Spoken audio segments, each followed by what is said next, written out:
Hello, Tiger fans. Thanks for joining us for a new week of Tiger Timeout here on the Campbellsville University Sports Network. Matt Payton with you as we will wrap up the show for the first semester. We'll get back together after the new year, but before we do, let's take a look around Tiger and Lady Tiger basketball, starting with the head coach of the Lady Tigers, Ginger High Colvin, Campbellsville University, and a premier matchup on Saturday. Coach, you welcome number 3 Indiana. These are no fun to talk about, by the way.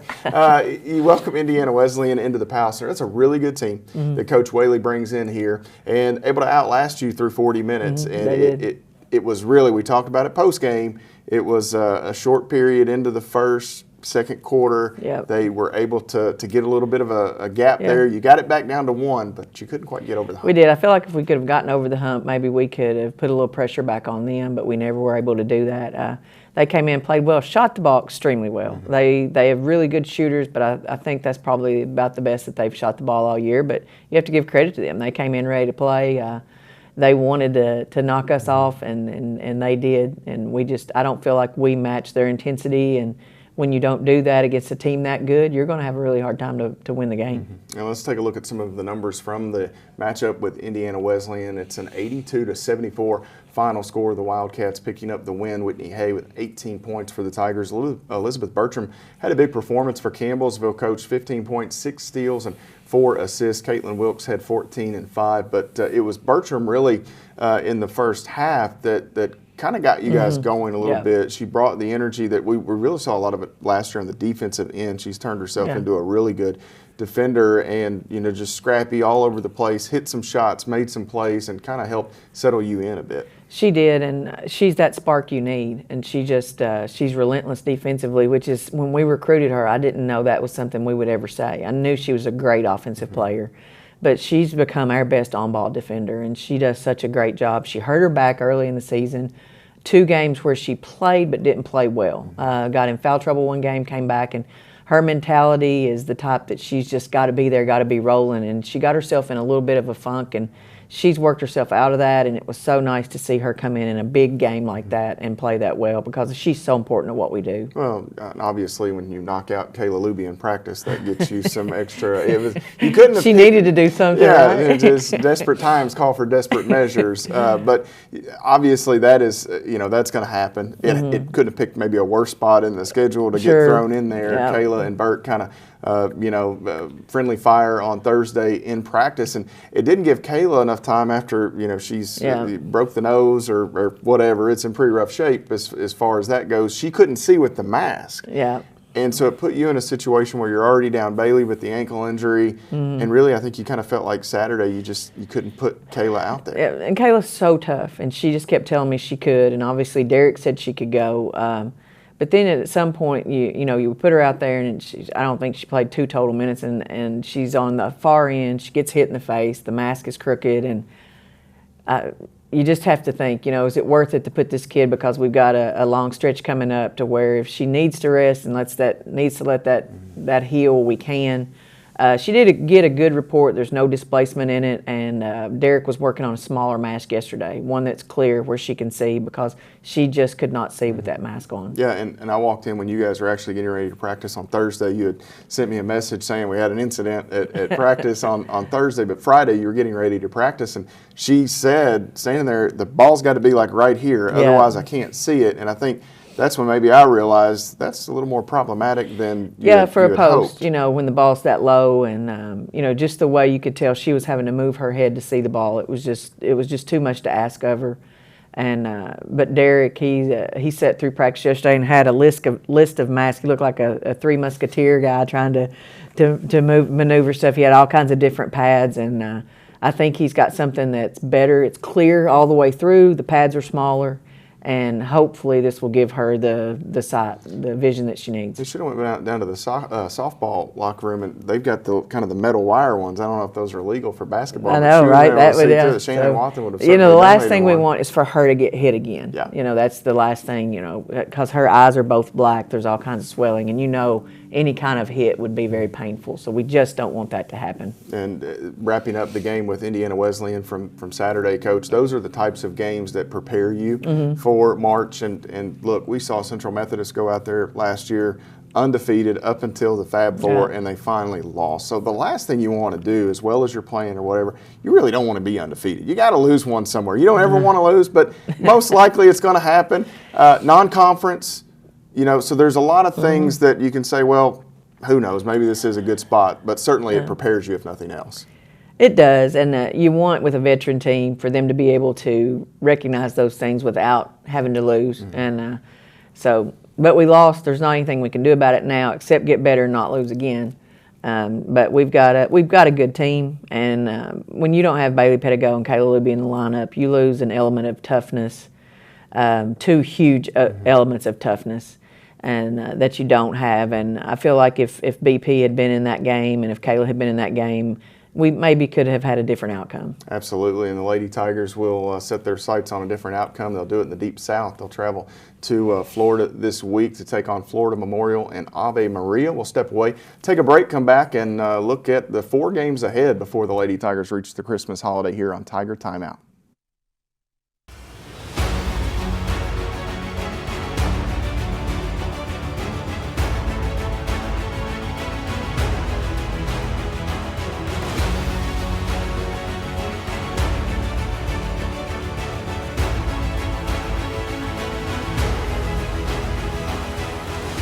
We are champions of character.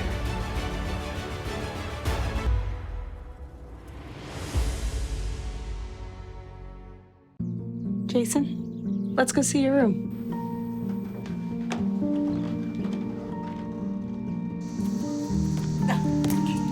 That's not right. How was it? Is it good?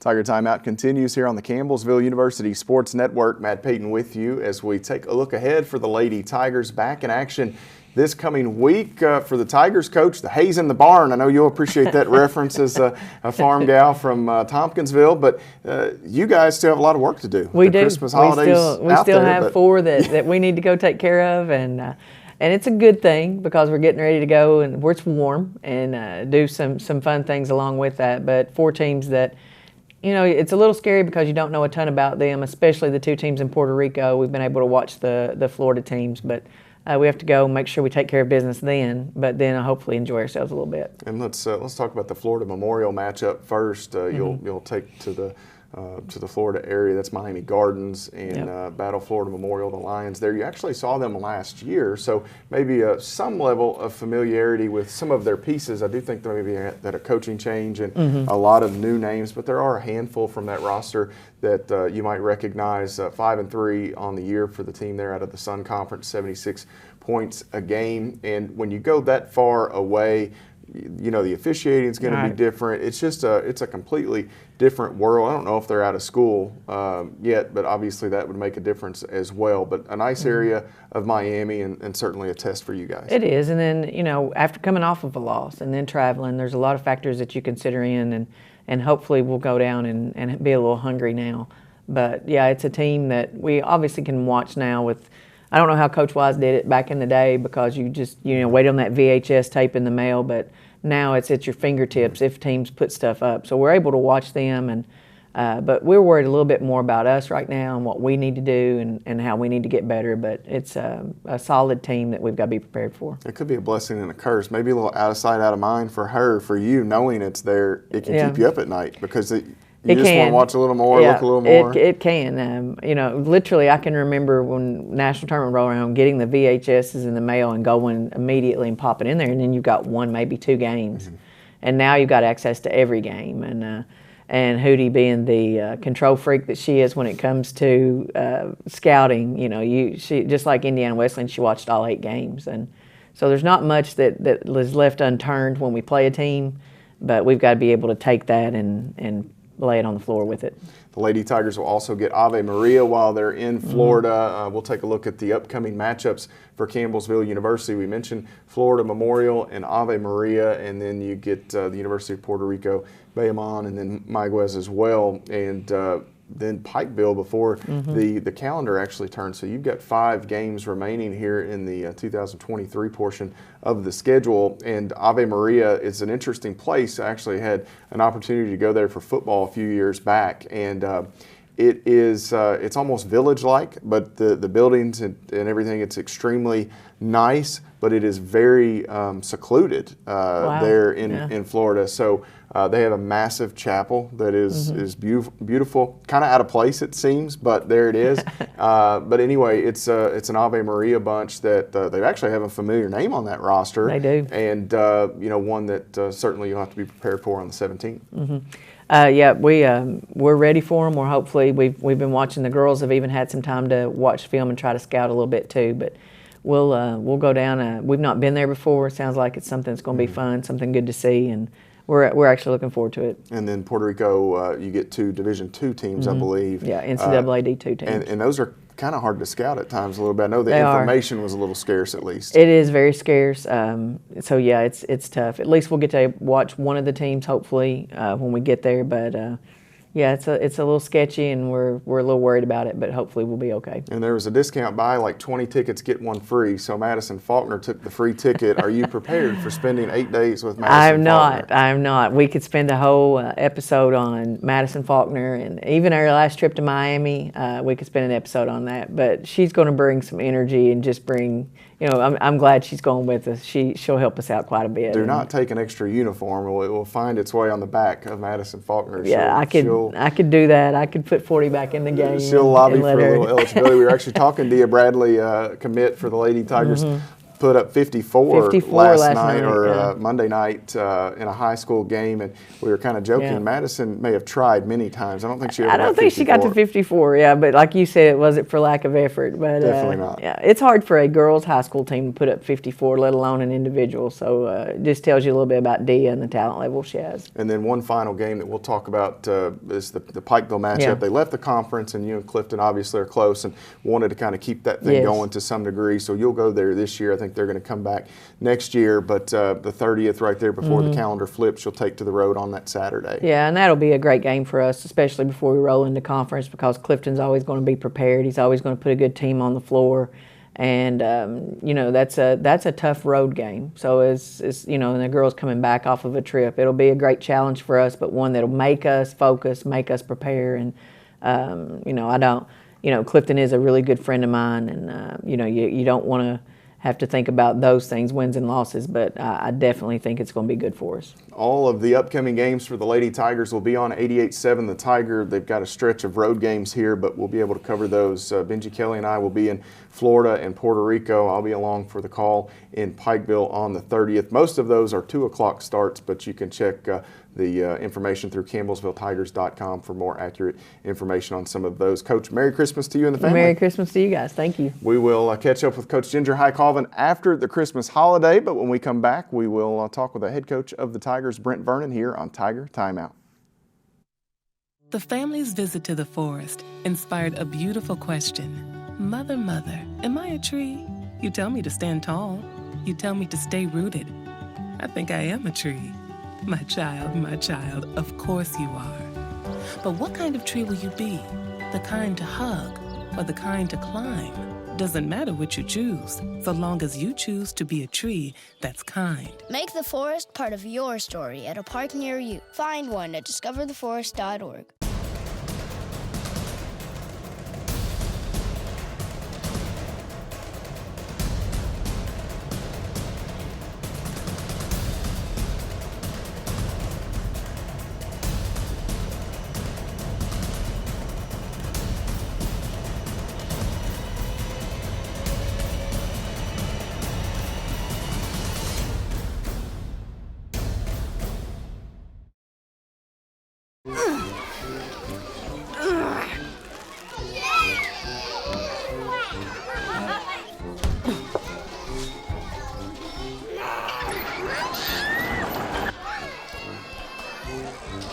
If you love them enough to crawl into a play place to get them to come down,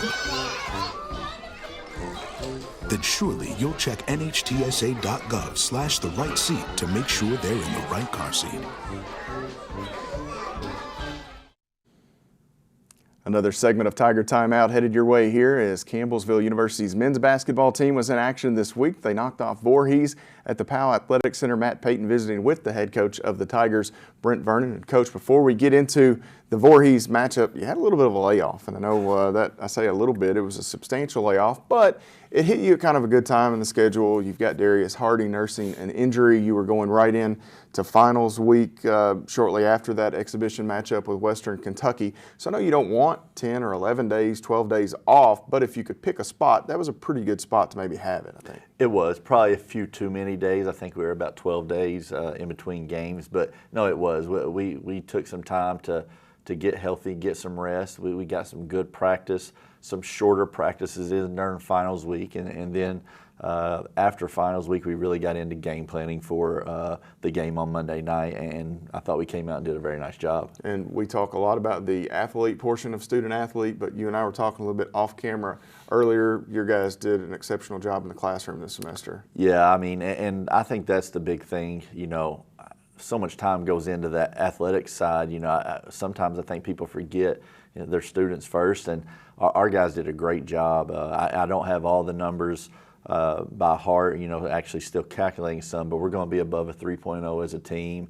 All of our guys have really done a great job of taking care of business. And a lot of times when I recruit guys and we have our first team meeting, I reiterate, I think the basketball side takes care of itself. If you take care of everything off the floor, the basketball is the easy part. It's the part where you should be able to come and nothing should be stressful for you. You just get to be free and play and do all that stuff. And I think it shows the maturity of our group, the way that we have been driven by senior leaders. It's been a very, very nice surprise to see. And they tell you not to scout the stat line, right, as a coach or whatever. Don't scout the stat line. But when you're recruiting, you see a kid that makes really good grades. Typically, that's one thing that you can almost will guarantee to carry over the way that they're a teammate, the way they listen in practice, the way that they're going to handle their studies in college. That's one thing that I feel like oftentimes it really translates well. It does. I mean, whenever you have a good GPA at a high school or college and you're a transfer, it shows that it's important to them. It means something to them. Yes, there could be a slip up. I mean, those high school guys going transitioning, time management, all of that.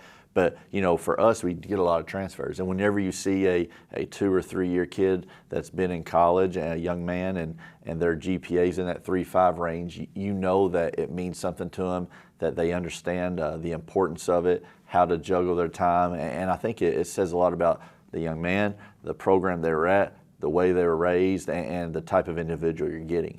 The Tigers back in action on Monday. They knocked off Voorhees in the Powell Athletic Center after finals week. Let's take a look at the numbers from that win for Campbellsville University. Jace Wallace led the way with 19 points. Kobe Penny and Jay Milburn 15 apiece. And Kobe had a nice all-around day. There were some moments, Coach, in that 91-53 win where you were trying to get Kobe to maybe do a little more or a little less, and you took him out at one point. He came back in. There was a lull in the second quarter or second half.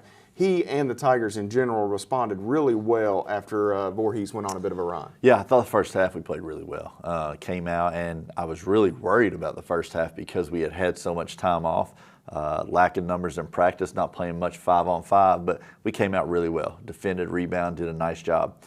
Halftime, talk about the first 5 minutes, set the tone, you know, don't let them feel good about themselves. And unfortunately, we didn't play real well to start. First 4 or 5 minutes. And again, it wasn't all on Kobe, but I still think at times when you hit lulls and you struggle, we as a group tend to let me make the play that gets us out of the funk instead of take a deep breath, slow down as a group, and work together to make the play. And he had a couple just really quick miscues and nothing major, but I thought he was just trying too hard to make something happen. So quick sub. I think it was only about 45 seconds. You know, C-Dub went out there, unfortunately picked up 2 quick fouls, had to go back, and I thought Kobe came back and was just dynamite after that. Yeah, and the 7 assists, and he's a guy that is used to handling the ball. I know when you brought him in, you thought that maybe he'd be a little more off the ball, especially in the short term. Yes. That hasn't really happened, but to see him and his ability to share the basketball last night, he was really helping to set up some of those teammates. He was, and again, our guys have done so well passing the ball. You know, 25 assists on Monday night. But again, I think it sets the tone, and passing becomes contagious. And I think it all started, again, the first play of the game. I think it was Chandler and Jace. They had a little 2-man game. I think Chandler goes back door, probably has a wide open layup. They start making a rotation, makes that extra dump pass to Jace for a layup. And that was our first play, and you pass up a shot to get a teammate a shot, and for the rest, it's sort of history. It takes care of itself, and everybody just sort of joins into the way it handles. And Voorhees got that down to 7 points. I think it was a 14-point game at halftime. 7 points at one stage in the second half. And you and I were talking. You said, I was just in the game coaching, maybe kind of tunnel vision. And you said you happened to look up at the scoreboard, and all of a sudden it was like 26. Yeah. It happened that fast for you guys. You really got rolling offensively. It did. And you know, with I think it was like 11 and a half, 12 minutes left. I mean, there was not much time left in the game. And you know, I'm sitting there thinking, okay, they've cut into it, 1 or 2 more baskets, and all of a sudden, I mean, it's nip and tuck. And again, you sort of blink and don't realize that you've gone on a big run like you have, and look up and see the score, and all of a sudden there's breathing room that you didn't even realize you had. And I think it shows the signs of a good team. Of, you know, you may have a lull, but you jump right back in. Absolutely. And the Tigers finished their first semester of play 9-2 on the year, so we'll have a little break around Christmas here and get back into action right around the new year. So we'll step away, come back, and visit with the head coach, talk about the upcoming Christmas break and more here on Tiger Timeout.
Closeout segment on this week's edition of Tiger Timeout. Matt Payton with you on the Campbellsville University Sports Network as we talk with the head coach Brent Vernon. The Tigers wrap up first semester action 9-2, the record as they head to the Christmas break. And Coach, talking early in the season, if I had told you, well, you got this guy, and on down the list, banged up, injured, missing time, and here you are still at the holiday 9-2. I think you'd be pleased with that. Obviously, you want to win them all. That's tough to do.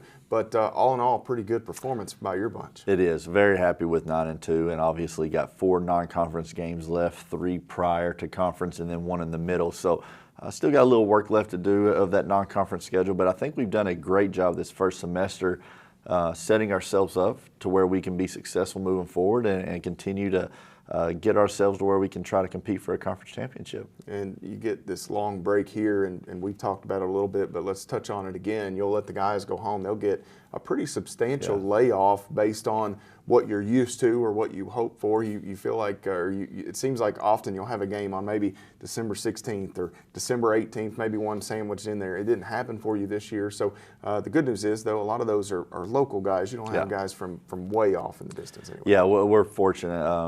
obviously, normally we get about 7 to 8 days. I think we're sitting more like the 10-day mark this year, which is a little too much for my liking, but it's just the way the schedule rolled around. We'll practice a few more days this week, and then they get to go home and rest, re-energize, see the family during the holidays, which I actually think is very important for them.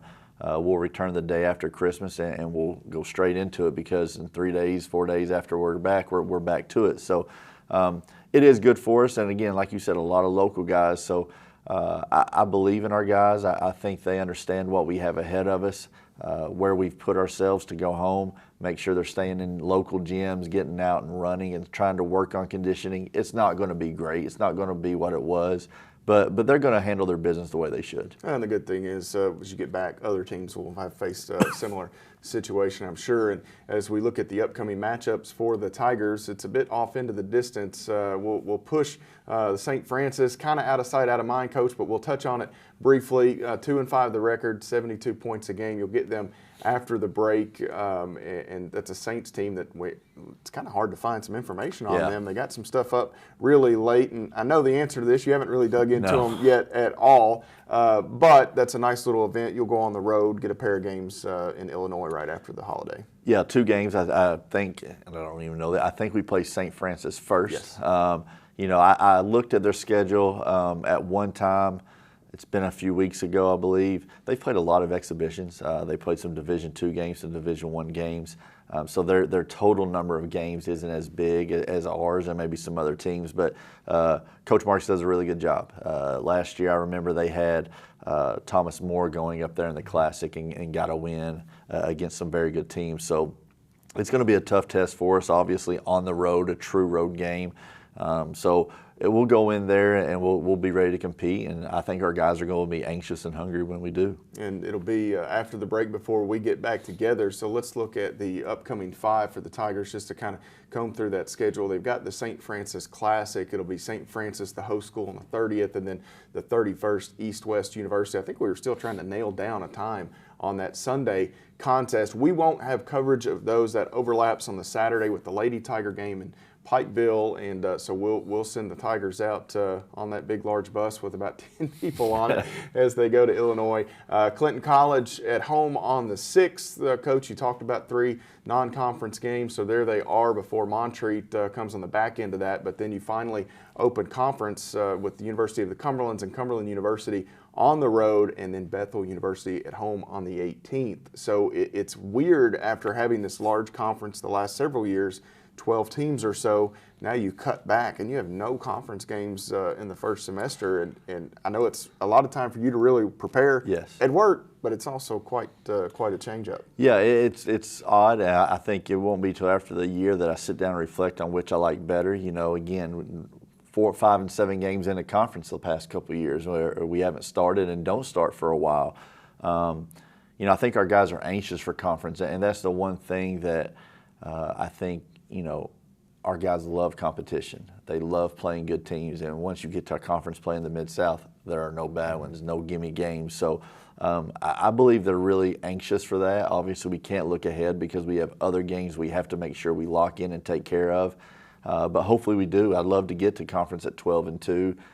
Going into that and continue this winning streak that we have going. Absolutely, and one thing that has been tough for you over the last several years, this year maybe a little more time, but with that layoff, you actually got to go do a little more recruiting than I know it's hard on you in season when you guys are preparing or practicing or playing, and it's hard to get eyes on some of the high school kids that you might want to see. I know last weekend there was an event in Bardstown, and you were able to get up there, and I know that's got to be quite nice for you, and an early start maybe on some of that. It really is, and you look at our roster next year, how it's shaping up. All of a sudden you got 4 guys redshirting that'll all be back. We already had some guys returning, so we've got 8 or 9 guys coming back next year, all that played meaningful minutes or would have been playing meaningful minutes. So I see a very depth team next year. We need to add a few pieces still from what we lose, but I think we need to add 2, 3, 4 high school kids to be a part of our program, potentially redshirt and wait and see. But being out and seeing these high school games is good. I'm very fortunate. Obviously, we have good local talent.